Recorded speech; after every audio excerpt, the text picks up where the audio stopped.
네, 지난달 캐나다에서 시작된 산불이 계속 번지면서 현재까지 우리나라 면적의 40% 정도가 불에 탔습니다. 산불의 연기가 국경을 넘어 미국 북동부 뉴욕과 워싱턴 등 주요 도시들을 덮쳤는데요. 이상고온과 건조한 날씨 때문이라는 분석입니다. 지구촌 곳곳이 기상이변으로 시름하고 있습니다. 김승배 한국자연재난협회 본부장과 자세히 알아보겠습니다. 어서 오십시오. 네. 네, 본부장님, 네. 캐나다에서 사실 이맘때면 산불이 좀 자주 네. 발생하기는 하는데 네. 올해 산불은 예년보다 좀 더 빨리 시작이 됐고 네. 그리고 규모도 훨씬 큽니다. 네. 올해만 2,300여 건의 산불이 네. 발생을 했다라고 하는데 먼저 이런 잦은 산불의 원인부터 짚어주시죠. 네, 그렇습니다. 캐나다 이쪽, 그다음에 캘리포니아 네. 이쪽 그 로키 산맥 그 부근에 그 산불이 뭐 어제 오늘 일이 아닌데요. 예. 매년 발생을 하는데 지금 발생한 이 캐나다 산불은 그 규모가 이제 상당히 큰 게 문제가 되는데 예. 이게 이렇게 큰 산불이 발생한 근본적인 원인 자체는 결국은 불이 날 수 있는 조건에 들었기 때문이거든요. 그게 고온 건조한 공기가 덮고 있으면서 그 불에 탈 그런 그 소재가 많고 이게 이제 어떤 담배꽁초나 어떤 실화에 의해서 발생하는 게 아니고 예. 캐나다나 호주나 이 캘리포니아 이쪽은 건조한 상태가 고온 건조한 상태가 이어지면 번개에 의해서 자연 발화되기 때문에 인간이 어찌할 수 없는 그런 그 무시무시한 그런 예. 산불로 확산이 되고 있습니다. 예. 지금 산불이 지난달 초에 시작이 됐습니다. 네. 캐나다에서 현재 남한 면적의 네. 40%가량이 잿더미로 변했는데요. 지금 이렇게 서부에서 발생한 산불이 동부까지 번져가고 있는데 네. 이렇게 확산의 부채질한 게 열돔 현상 때문이다라고 전해지거든요. 그렇습니다. 지난 그 4월, 5월을 전 지구적으로 돌이켜 보면 굉장히 그 고온 현상이 나타난 곳이 많거든요. 예. 저 유럽의 스페인, 포르투갈, 알제리, 그다음에 동남아시아, 인도, 라오스, 베트남 이쪽에 고온 현상이 이어졌고 예. 또 캐나다 북쪽에 북극과 가까운 이 캐나다에 고온 현상이 나타나고 또 시베리아에도 역시 고온 현상이 나타나고 있거든요. 예. 자, 이러한 현상 속에서 이 캐나다에 이 산불이 이제 발생이 된 걸로 봅니다. 네. 예. 캐나다에서 산불 진화 작업이 진행이 되고 있습니다만 여전히 한 400여 곳에서 지금 산불이 계속 번져가고 있고 그리고 이곳들 중에서 절반 이상이 통제하기가 어려운 통제 불능의 상황이다라고 전해지고 있습니다. 지난달에 캐나다가 평년 기온보다 약 10도 정도 높은 좀 기록적인 더위를 기록을 했거든요. 이 부분도 연관이 있을까요? 네, 그렇습니다. 올 봄에 좀 특이한 게 예. 지난 과거 3년간 동태평양의 바닷물의 온도가 낮은 우리가 라니냐라 부르는 현상이 지속이 되다가 지난 2월에 그게 끝났거든요. 예. 자, 그러면서 이제 엘니뇨로 시작되는 그런 시점인데 라니냐가 끝나고 엘니뇨로 가는 이 시점에서 이렇게 전 지구적으로 폭염이 나타났거든요. 그래서 아직 엘니뇨 때문에 이런 고온 현상이 나타났다 이렇게 말하기는 이르지만 저는 개인적으로 라니냐라고 하는 이런 현상이 끝나고 엘니뇨로 바뀌는 과정에서 그런 어떤 전 지구적인 그 지구 온난화 속에 있지만 이러한 그런 그 무더위를 더 가속화시켰다. 그러니까 본격 북반구의 여름이 시작되기도 전에 이렇게 유럽, 뭐 아시아 또 북미 쪽에서 고온 현상이 나타났던 게 그러한 전 지구적인 어떤 그런 기상 현상의 일환으로 분석을 합니다. 많은 분들이 그 주황색으로 변한 뉴욕의 하늘 사진을 보셨을 것 같습니다. 이게 워낙 주황색이다 보니까 화성 같다 이런 말도 나오고 있는데 이게 지금 산불 캐나다에서 발생한 그 산불이 만들어낸 연기가 강풍을 타고 지금 미국 뉴욕 이 동부 지역까지 지금 퍼진 거거든요. 이 캐나다에서 연기가 1,000km를 타고 바람을 타고서 미국으로 넘어온 건데 이것도 지구온난화와 영향이 있습니까? 그렇습니다. 그러니까 산불 자체, 그 원인을 제공한 자체가 이제 지구온난화로 인한 고온 건조한 현상이고요. 이 강한 바람이 저 뉴욕까지 불려 올라가서 저도 화면을 봤는데 뉴욕 하늘이 그 오렌지색이더라고요. 그러니까 그만큼 많은 넓은 면적이 산불이 탔다. 그러니까 불이 나면 대기 중으로 많은 그 미세먼지가 그 연기 바람을 타고 가거든요. 예. 이게 뉴욕 상공에까지 가서 이제 그런 작은 에어로졸 그 미세먼지들이 어떤 산란에 작용을 해서 색깔이 저렇게 파란 하늘이 아니고 예. 주황색 하늘이 됐다고 봅니다. 그러니까 산불에 있던 그 불티가 저 동쪽까지 가서 노란색을 보이는 게 아니고 예. 그런 어떤 에어로졸들이 그 뉴욕 하늘을 그 산란을 좀 시켜가지고 저런 색깔을 나게 했다고 보여집니다. 예. 네. 말씀하신 것을 좀 종합을 해보면 지금 이런 산불 원인이 이제 지구 온난화 네. 이렇게 볼 수 있을 것 같은데 지금 먼지와 연기로 인해서 캐나다 지역에는 일부 지역에는 스모그 경보가 네, 네. 내려졌고 또 뉴욕의 공기질도 한때 뭐 대기질 지수가 400을 네, 넘었다 네, 네. 지금 이렇게 보도가 됐거든요. 이 정도면 어느 정도로 나쁜 상황인 건가요? 네, 우리나라 대기질은 이제 뭐 매우 나쁨, 뭐 보통 좋음 이렇게 구분을 하는데 예. 미국은 이제 태풍도 뭐 카테고리 6 가장 강한 태풍, 카테고리 5 이렇게 하는데 예. 이 대기질에 관해서는 6단계로 구분을 한다고 합니다. 그래서 적색 경보, 지금은 이제 퍼플 경보, 보라색 경보, 뭐 낮은 청색 이렇게 하는데 저 정도 수준이면 지금 그 대기질 그 위험 수준을 예고하는 두 번째 그 보라색 경보에 해당되는 수준의 그런 어떤 강한 그런 그 미세먼지가 대개 산불이 조금만 산불이 아니고 대형 산불이기 때문에 예. 대기 중으로 많은 이산화탄소도 방출이 되고 많은 대기 오염을 시키는 게 산불에 가져다주는 부정적인 영향이거든요. 예. 호주 산불 같은 경우는 그 가장 큰 그 피해를 준 게 생태계를 교란시킬 정도로 거기에 있는 그런 희귀 동물을 코알라 같은 걸 많이 죽게 하고 이런 예. 그런 그 현상이 나타났거든요. 그래서 이 캐나다 그다음에 미국 그 서부 캘리포니아는 지구 온난화로 지구의 기온이 나날이 더워지고 있는 시점에서 저건 어떻게 뭐 예방할 수도 없는 문제거든요. 예. 그래서 우리 인류에게 닥친 큰 재앙이라고 봅니다. 그러니까는 이번 한 번으로 그칠 게 아니기 때문에 예. 더 큰 그런 큰 그 우리 인간이 살기에 또 어려운 조건 속에 들어가지 않나 이 정도로 그 걱정이 됩니다. 이번 한 번으로 그칠 게 아니다라고 네, 말씀을 그렇습니다. 하셨는데 실제로 이 기후 변화로 캐나다의 산불 빈도가 점점 증가하고 있고 강도도 증가를 하고 있습니다. 이에 따라서 산불 시즌이 앞으로 좀 길어질 거다 이런 네. 전망도 나오고 있고요. 네. 그렇기 때문에 지금 이 같은 사태가 여름 내내 이어질 수 있다 이런 전망이 나왔습니다. 여기에 대해서 어떻게 보시는지? 그렇습니다. 왜냐하면 고온 건조한 상태가 해결되지 않는 한 예. 계속 그 산불은 발생을 할 거거든요. 그 지역에 뭐 어떤 폭우로 인해서 적어도 그 산불, 불이 날 수 있는 그런 마른 그런 조건들이 해소가 돼야 되는데 예. 그게 해소가 되지 않고 계속 북반구는 여름으로 더 깊어갈 거니까 그런 면에서 이 산불에 지금 나 있는 산불이 당장 꺼지는 것도 아니고 사실은 그쪽 지역 산불은 인간이 끄기에는 너무 광대한 범위거든요.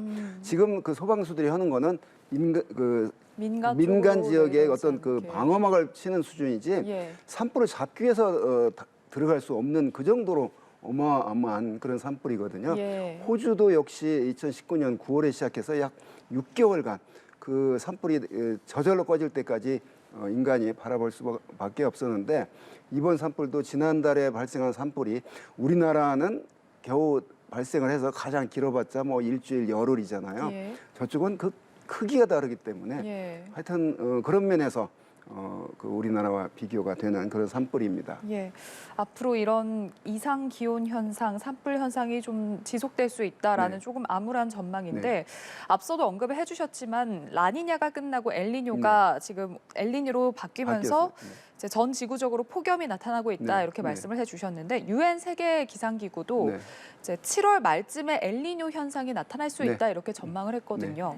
그러니까 엘니뇨 현상이 그동안 나타났던 걸 보면 폭염이나 아니면 오히려 반대로 홍수 가뭄 이런 좀 자연재해가 잇따라 발생을 하다 보니까 이런 부분이 좀 우려스러운데 네, 어떻게 전망하시는지? 그렇습니다. 저는 개인적으로 엘니뇨건 라니냐건 그거는 이제 어떤 바닷물의 온도가 변하는 거고 예. 지금 매년 우리가 여름이건 겨울이건 그 이상 기상이 나타나는 문제는 지구 온난화 문제 때문이라고 봅니다. 예. 거기에다가 이제 불을 더 지르는 게 엘니뇨건 라니냐건이라고 생각을 하거든요.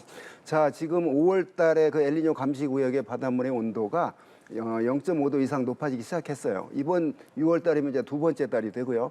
이렇게 5개월간 계속해서 0.5도 이상 높아지면 이 지난 5월을 2023년 엘니뇨가 시작됐다라고 말을 하는데 아직은 지금 이제 진행이 되고 있거든요. 예. 분명히 엘니뇨로 가는 건 이제 분명한 그 시점이고요. 이제 엘니뇨가 나타날 때 그러면 전 지구적으로 어떤 현상이 나타나느냐?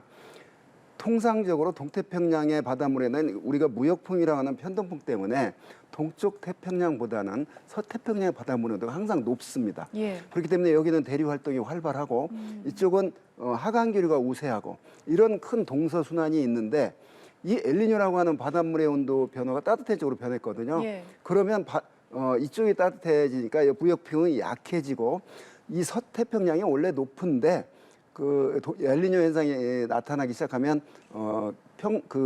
평상시보다 좀 낮아집니다. 서태평양은. 예.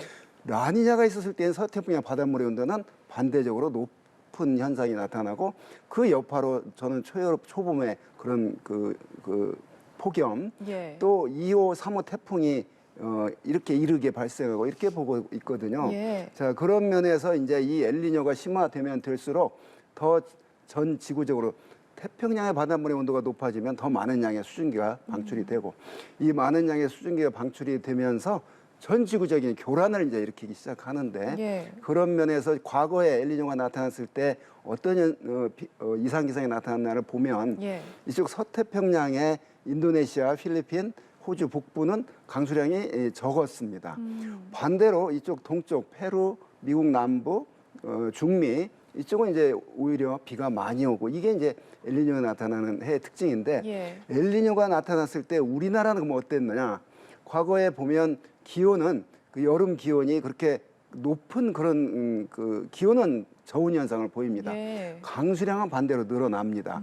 그러면 올 여름에 그러니까 엘니뇨 때문에 우리나라 여름철에 폭염이 우려된다 이렇게 말하기는 아까 말한 그런 그 과학적인 모순이 있고요. 예. 엘니뇨가 아닌 그냥 지구 온난화 이게 더 큰 이상 기상을 일으키는 요인이기 때문에 네. 그 엘니뇨가 어떻다 저떻다 이런 것보다는 올여름 어떻습니까? 지구 온난화 여파로 올여름 폭염, 열대야 많을 겁니다. 이렇게 심플하게 간단하게 얘기할 수 있습니다. 예. 그리고 올여름에 한반도로 북상하는 태풍도 위력이 강할 거다 이런 전망이 그렇습니다. 나오고 있습니다. 그렇습니다. 서쪽의 그 바닷물의 온도가 라니냐 3년 동안 지속되면서 굉장히 따뜻해졌거든요. 예. 이게 금방 한두 달 사이에 뭐 차가워지지 않거든요. 또 뭐 북반구에 여름이 시작이 됐기 때문에 예. 이 태풍이 강해질 거라는 예측은 이 태풍의 발생해서 이동하는 이 서태평양의 바닷물의 온도가 차가워지지 않을 것이기 때문에 예. 그러니까 평년보다 높은 그 고수온 상태를 유지하고 있기 때문에 발생하면 벌써 지금 2호, 3호가 그 정도의 위력을 가지고 발생을 했잖아요. 그래서 이 태평양의 바닷물의 온도는 여름이 되면 이제 더 따뜻해질 게 분명합니다. 예. 엘니뇨 때 이 서태평양의 바닷물의 온도가 평상시보다 낮다고는 했지만 그러나 과거 3년 동안에 그다음에 지구 온난화로 인한 그 서태평양 바닷물의 온도 상승을 저는 이 동쪽의 엘니뇨 때문에 이게 결코 낮아지지 않을 거라고 보거든요. 그래서 이 서태평양의 바닷물의 온도가 높기 때문에 올여름에 태풍이 발생하면 굉장히 강한 태풍이 발생할 수 있고 예. 자, 바닷물이 따뜻하다는 얘기는 태풍이 한 일주일이건 3일이건 이동하면서 에너지를 힘을 얻을 수 있는 그런 조건이기 때문에 예. 이번에 만약에 그 2호 태풍이 방향만 일본으로 틀었거나 우리나라 틀었으면 굉장히 강한 태풍이었거든요. 예. 그런데 역시 계절적으로 좀 그 아직은 이제 우리나라 접근하기 어려운 시점이었기 때문에 예. 자, 올 여름에 태풍이 8월에 많이 오거든요.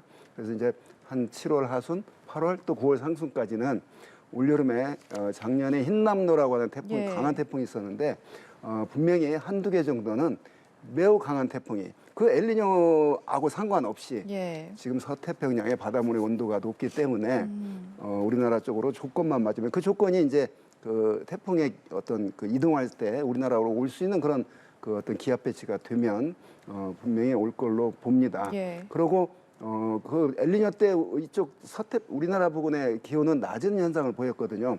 그래서 한 7월 달 기온이 그렇게 그런 여파로 지금 바닷물의 동쪽 바닷물의 온도가 높아졌기 때문에 그렇게 그러니까 평년 수준의 여름이라고 한다면 더운 7월이거든요. 예. 그게 극값을 칠 거냐 말 거냐는 이제 예측하기 어렵지만 그래서 그 6, 7, 8 전체적으로 분명히 폭염과 열대야일 수 많을 것이다. 예. 특히 그 엘니뇨라고 하는 그런 현상 때 우리나라 부근에 비가 많다고 그랬잖아요. 그렇게 되면 습한 공기 속에 있는 날이 많다. 그러면 낮에 더운 폭염도 우려가 되지만 예. 밤에 그 습한 더위 속에 있는 그 열대야. 예. 그때가 오히려 더 그 큰 피해를 보거든요. 인명 피해를. 그래서 그 열대야도 습하기 때문에 네. 많이 우려되는. 그래서 폭염과 열대야 많다. 태풍 오면 강한 태풍 올 것이다. 이렇게 정리할 수 있겠습니다. 예. 저희가 지구 온난화에 따른 기상이변 현상에 대해서 이야기 이어가고 있는데요. 네. 앞서 캐나다 산불 이야기를 네. 했습니다만 지금 벌써 세계 곳곳에서 극단적인 네. 이런 기상 현상이 나타나고 네. 있거든요. 그러니까 최근에 이탈리아에서는 가뭄이 있었는데 곧바로 100년 만에 홍수가 발생을 했고 또 아프리카 소말리아에서는 뭐 40년 만에 최악의 가뭄이 일어났다가 또 바로 홍수가 네. 나서 네. 뭐 이재민이 수십만 명의 이재민이 발생을 했습니다. 이런 극단적인 기상 현상이 앞으로 좀 더 잦아질 거다, 좀 네. 계속해서 네. 발생할 거다 이렇게 생각하면 될까요? 그렇습니다. 그 IPCC라고 하는 그 예. 국제기구가 보고서를 내는데 뭐 지금 6차 보고서가 나오는데 매 보고서마다 그런 극단적인 이상 현상이 예. 자주 나타날 것이다. 그러니까 강한 태풍, 그러니까 어딘가에서는 폭염, 어딘가에는 한파, 어딘가에는 강수량 부족하는 가뭄, 예. 어딘가에는 홍수. 그 어딘가 이거를 이제 인간이 미리 모르는 거거든요. 예. 예. 그래서 그거는 뭐 지금 새삼스럽게 처음 나오는 얘기가 아니고요. 기후 변화로 인한 우리 인류가 닥칠 그런 재앙들이 금방 말한 그런 폭염과 한파, 가뭄과 홍수가 빈발하고 그 규모가 어마어마하게 커질 것이다.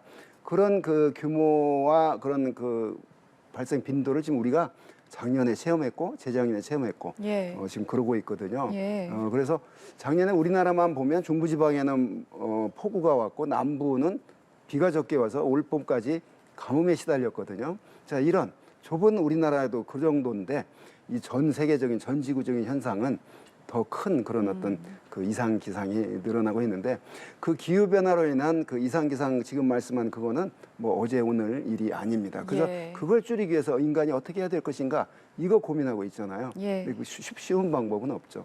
알겠습니다. 네. 캐나다 산불부터 세계 기상 이변 현상까지 이야기 나눠봤습니다. 김승배 한국자연재난협회 본부장과 함께했습니다. 고맙습니다.